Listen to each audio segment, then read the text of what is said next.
Friends, welcome to my KSY YouTube channel. ಇನ್ಯಾರಾದರೂ ನಮ್ಮ ಚಾನಲ್ನ ಸಬ್ಸ್ಕ್ರೈಬ್ ಮಾಡ್ದೆ ನೋಡ್ತಾ ಇದ್ದರೆ ಪ್ಲೀಸ್ ಒಂದು ಸಬ್ಸ್ಕ್ರೈಬ್ ಮಾಡ್ಕೊಳ್ಳಿ. ಹಾಗೆ ಸಪೋರ್ಟ್ ಕೂಡ ಮಾಡಿ. ಮನೆಗೆ ನೆಂಟರು ಬಂದಾಗ ಸ್ಪೆಷಲಾಗಿ ಏನಾದರೂ ಡಿಶ್ ಮಾಡಬೇಕು ಅಂದರೆ ಈ ಥರ ಮಟನ್ ಬೋಟಿ ಫ್ರೈನ ಮಾಡಿಕೊಡಿ, ತುಂಬಾ ಇಷ್ಟಪಟ್ಟು ತಿಂತಾರೆ.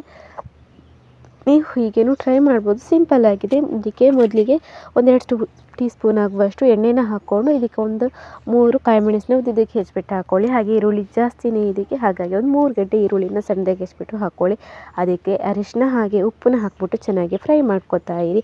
ಚೆನ್ನಾಗಿ ಫ್ರೈ ಆದಮೇಲೆ ಇವಾಗ ಮಟನಿದ್ದು ಬೋಟಿ ಏನಿದೆ ಕ್ಲೀನ್ ಮಾಡಿ ಎತ್ತಿಟ್ಕೊಂಡಿದ್ದೀವಲ್ಲ ಅದನ್ನು ಇದಕ್ಕೆ ಸೇರಿಸ್ಕೋಬೇಕು.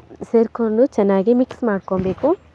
ಮಿಕ್ಸ್ ಮಾಡಿಬಿಟ್ಟು ಮುಚ್ಚಿಬಿಟ್ಟು ಒಂದು 20 ಮಿನಿಟ್ಸ್ ಆದರೂ ಬೇಯೋದಕ್ಕೆ ಬಿಡಬೇಕು. ಯಾಕಂದರೆ ಬೋಟಿ ಚೆನ್ನಾಗಿ ಬೇಯಬೇಕು. ಜಾಸ್ತಿ ಟೈಮ್ ಆದರೂ ಪರವಾಗಿಲ್ಲ, ಚೆನ್ನಾಗಿ ಬೇಯಿಸ್ಕೊಳ್ಳಿ. ಅದಾದಮೇಲೆ ಇದಕ್ಕೆ ಇವಾಗ ನಾವು ಮಸಾಲೆಗಳನ್ನು ಆ್ಯಡ್ ಮಾಡ್ಕೋಬೇಕಾಗುತ್ತೆ. 1/2 ಟೀ ಸ್ಪೂನ್ ಆಗುವಷ್ಟು ಧನಿಯಾ ಹುಡಿ, ಹಾಗೆ 1/2 ಟೀ ಸ್ಪೂನ್ ಆಗುವಷ್ಟು ಅಚ್ಕಾರದ ಹುಡಿ, ಹಾಗೆ 1/2 ಟೀ ಸ್ಪೂನ್ ಆಗುವಷ್ಟು ಮಟನ್ ಮಸಾಲ ಹುಡಿ ಹಾಕ್ಕೊಂಡು ಚೆನ್ನಾಗಿಯೇ ಮಿಕ್ಸ್ ಮಾಡ್ಕೊಳ್ಳಿ. ಚೆನ್ನಾಗಿ ಮಿಕ್ಸ್ ಮಾಡಿಕೊಂಡು ನೀರು ಅದರಲ್ಲೇ ಬಿಟ್ಟಿಲ್ಲ ಅಂದರೆ ಒಂದು ಅರ್ಧ ಗ್ಲಾಸ್ ನೀರನ್ನ ಹಾಕ್ಕೊಂಬಿಡಿ.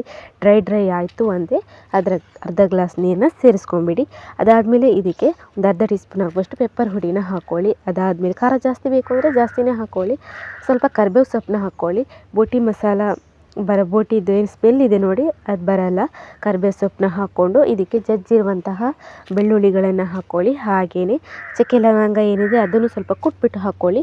ಅದಾದಮೇಲೆ ಮೇಲ್ಗಡೆ ಕೊತ್ತಂಬರಿ ಸೊಪ್ಪು ಹಾಕ್ಬಿಟ್ಟು ಒಂದು 5 ನಿಮಿಷ ಚೆನ್ನಾಗಿ ಫ್ರೈ ಮಾಡಿದರೆ ಆಯಿತು, ರೆಡಿ ಆಗುತ್ತೆ ಬೋಟಿ ಫ್ರೈ.